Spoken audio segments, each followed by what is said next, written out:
interpret it as you will. I didn't have anything protozoan centered put on.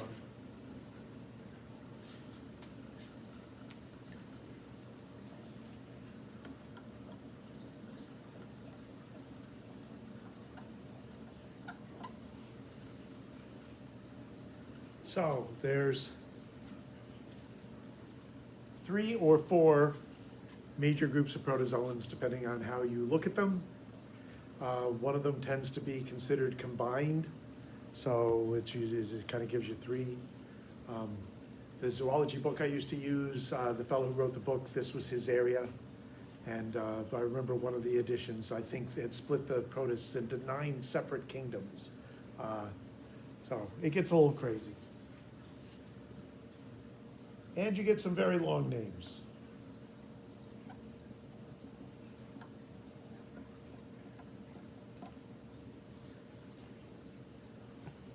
For long Latin names, when you're trying to figure out how to pronounce them, the basic rule doesn't always apply, or it does apply and nobody uses it, is to go 3 in from the end and stress that syllable. So this is the Sarcomastigophora.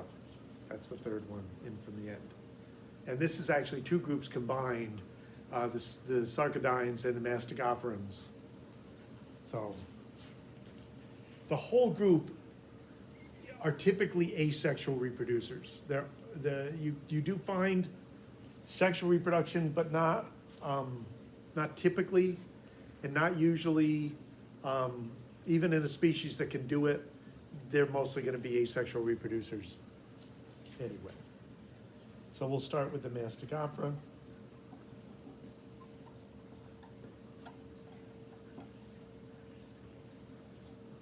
These are commonly called the flagellates.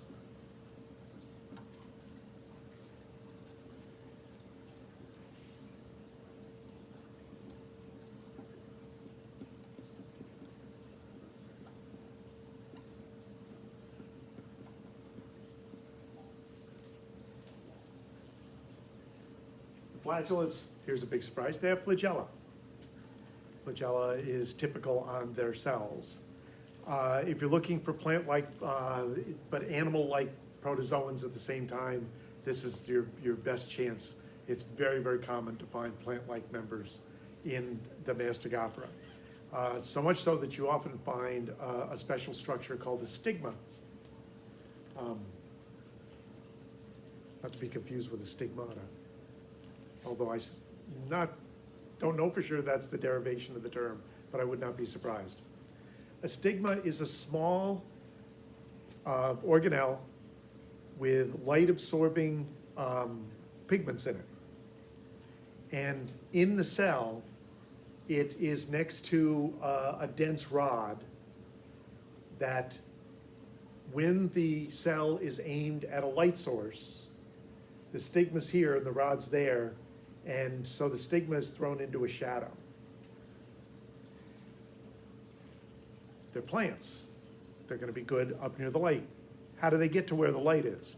Well, they're swimming around. If they happen to be pointed up at the surface where the light is, the shadow falls across the stigma. And then, as much as they can, because they're somewhat random, as much as they can, they try to swim in a straight line. So they're swimming and swimming, they get oriented to the surface like doink, swim. Of course, they can't swim to the sun. Eventually, they have to veer off when they get to the surface. But it keeps them up near the surface where the light is. So it's a pretty neat, simple feedback system. Around here, we have a fun little guy. Stained and under the microscope, it kind of looks like a cross-eyed tennis racket, or racquetball racket, short handle. And this is Giardia. Giardia is widespread. You find it all over the world, but you do find it around here. It is a parasite of mammal intestines, and which means that it's carried by all sorts of different animals. And it produces cysts, dormant, drying resistant forms that pass out the back end of the animal. What does a bear do in the woods? Yeah. that sort of thing. And then when it rains, the cysts get washed off, and they wind up running off with the rainwater. So they wind up in streams and settling to the bottom of ponds and things like that. So that if you go into the water to drink, which a lot of animals do, they're not so dainty that they stay at the edge. They actually walk in order to drink. Stir the bottom up, you stir these cysts up, and the cysts wind up getting into you. The casing goes right through your stomach acid fine. In your intestines, it opens up the giardia inside. There's usually 4 of them. Come out, and they just have a party. They just reproduce explosively. And from the side, this thing from the side is kind of like a very flat cup. And it will attach to projections on the inside of your intestinal lining. And you'll get hundreds of thousands or millions of these things that really literally coat your lining. One of the nice things about parasites living in your digestive system for them is that they don't have to worry about your immune system. Your immune system can't really get at something in your digestive system because antibodies would be digested, and white blood cells can't survive in digestive juices. But what your immune system will do is go, well, we can't get in there and kill them, let's try to get them the hell out. And it will irritate the lining of the intestine and speed up the speed at which things are pushed through, trying to push things through and push them out. Get cramps, right? Tightens up all the muscles, very nasty cramping. Ramps your system up, you run a fever, you don't really feel very good. It pushes everything so quickly through your colon that you can't get the water out, so you get diarrhea pretty badly. And your nourishment isn't good while your entire intestine is coated with these things. They're kind of blocking your absorption of nutrition. Sounds pretty serious. It really isn't. Most people will have a bout of what's called beaver fever, connected to beavers because beavers made the ponds for the early colonists, so they were connecting the beavers to this disease. And within a week to 10 days, everything calms down. The population of Giardia drops dramatically to the point where your immune system goes, oh, I guess we dealt with them. Don't worry about it. There's a few a minute, don't worry about it. So your symptoms go away, even if you haven't been treated. And if you're not very young or very old or have other kinds of illnesses, beaver fever is unlikely to have done anything really nasty to you. But the Giardia that you have now as residents will prevent new incoming Giardia from doing that same, let's have a reproductive party deal. And so if you continue to get it to drink the local water, the local wild water, and you're continually getting Giardia, it adds to your population, but it doesn't give you beaver fever anymore. It just kind of adds to the population and kind of gives them some level of diversity, through mutation and in fact, they're so bad at keeping up their numbers that if you were to pick this up like on a camping trip and then go back to where your city water doesn't have Giardia in it, within a couple of years or so, you would have lost all of them. They haven't really kept their population up so that they could hurt you or even be there. But you lose your protection then, is that you don't develop an immunity, your own resident Giardia are your protection. And if that population drops down to nothing, you can have beaver fever again. So there's many, many, many other types of parasites in the protozoans that you could get. That one, since it is local, figured I'd talk about it. And I'm a parasite biologist. I'm going to tell you about parasites.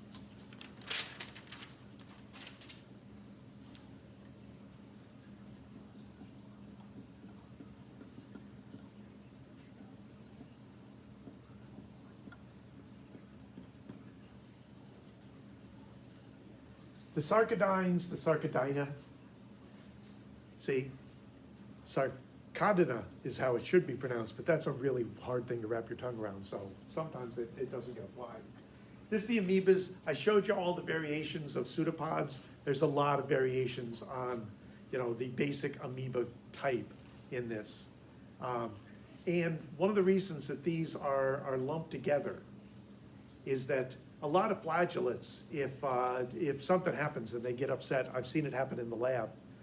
You got them on a slide and the slide's starting to dry up. They will settle onto this slide and start to crawl with pseudopods. There are some sarcodines that can generate flagella spontaneously if they need to escape from a bad situation. So there is some overlap of abilities between these two groups, which is why they typically are considered to be in a combined group.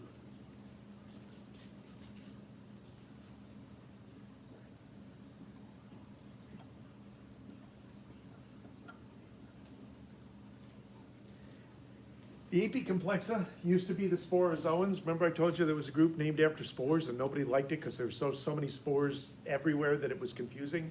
So we don't want spore animals as our name anymore.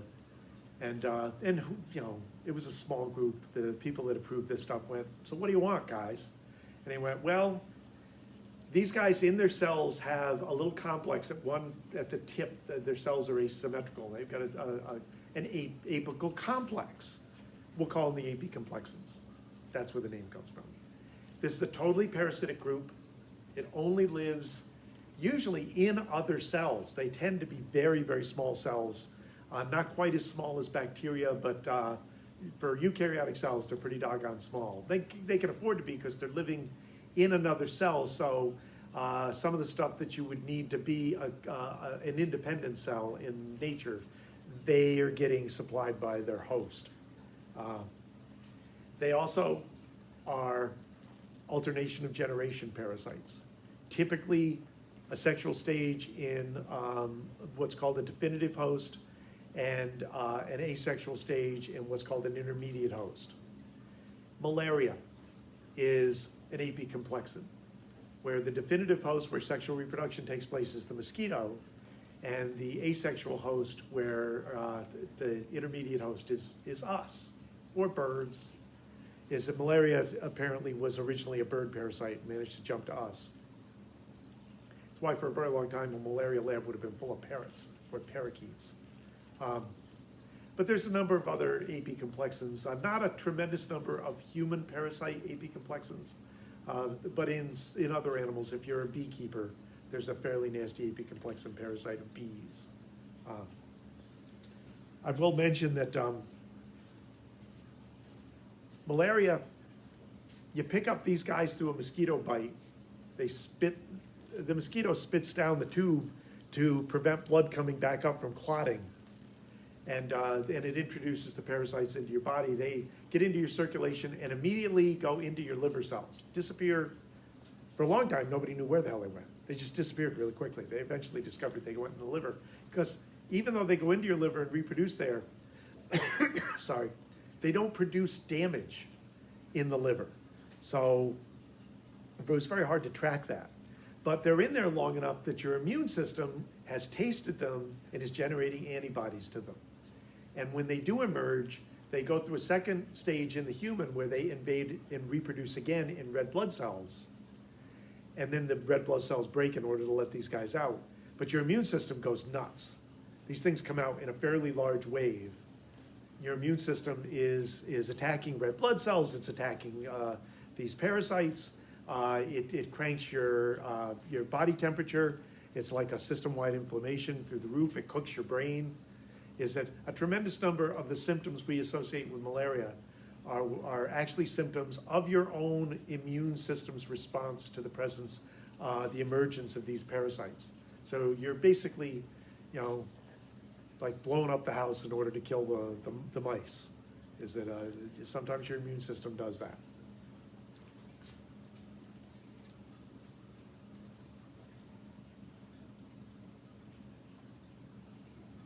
This one's a little odd. They can't seem to settle for sure on a name. Ciliaphora, ciliata, ciliata with an E, ciliata with an I. I've run into a bunch of variations of that. And it's not really my area, so I don't know if there's a leading contender. But I do read articles about it, and you never know what it's going to get called. You know, it's pretty obvious what the group is. And these are considered the ciliates. These are as complicated as you can get and be a single cell.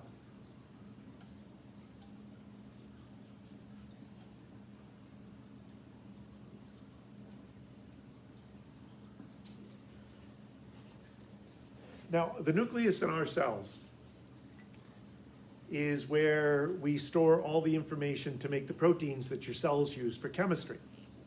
And so you say to the nucleus, we need this protein, we need the enzymes to make this other chemical. And the gene gets copied, sort of, and sent back out, and then you run the protein off. That is done by the macronucleus in a ciliate. The macronucleus is your working nucleus. It's your storehouse of information. You need a protein, I'll give you the code. It actually can actually reproduce a bunch. If you use a protein a lot, that will make a few extra codes, kind of the way the bacteria do with plasmids.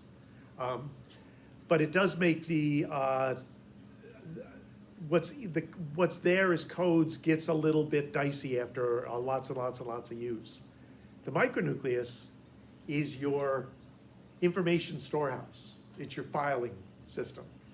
Is that you use the macronucleus until it's not useful anymore, it starts to wear out, or you got too many doggone copies of something. And then that gets broken down, the micronucleus divides asexually, and one of those becomes a new macronucleus. The other one holds on to, it's like the basic repository of your DNA. So one of them is just information storage and the other one is information usage. Usually the macronuclei are bigger, that's where the name macro comes from versus micro. Not always true. Many variants inside the ciliates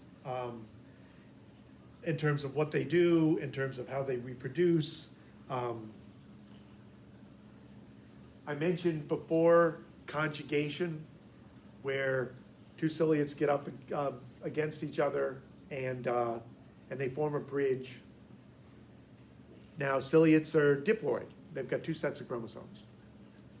They do meiosis, what we use to produce sperm and eggs. They do a similar process to the way we do. Now, you'll remember that sperm division produces 4 sperm. Egg cell division produces 4 cells. One of them's the egg cell, the other 3 are polar bodies. The ciliates do something similar. They produce 4 nuclei, each one with just 1 set of chromosomes. And they swap one and the other. And then the other 3 they don't use. In each ciliate, the 2 haploid nuclei fuse, now become a diploid nucleus. Those 2 cells are genetically not what they were before they started this. They are basically, as entities, they are no longer there. This is as close as you get to sex as suicide. If you could have sex with someone and then when you were done, you were a different person and they were a different person, that's a pretty weird proposition. But that's what happens in the ciliates because of the way that they do this. And then once they've constituted their diploid nuclei, they break off, and then they typically do a bunch of mitosis to make copies of these new variants. So they do both. But it's a very, I talked about how food goes through them, is that they're contractile vacuoles or whole networks, is that they behave in a lot of ways like a multinucleated system, even though they're a single cell. So this is about the top of the line for protozoa, for single-celled entities, are your ciliates. Okay, those are the groups for the protozoa. That's it for chapter 10.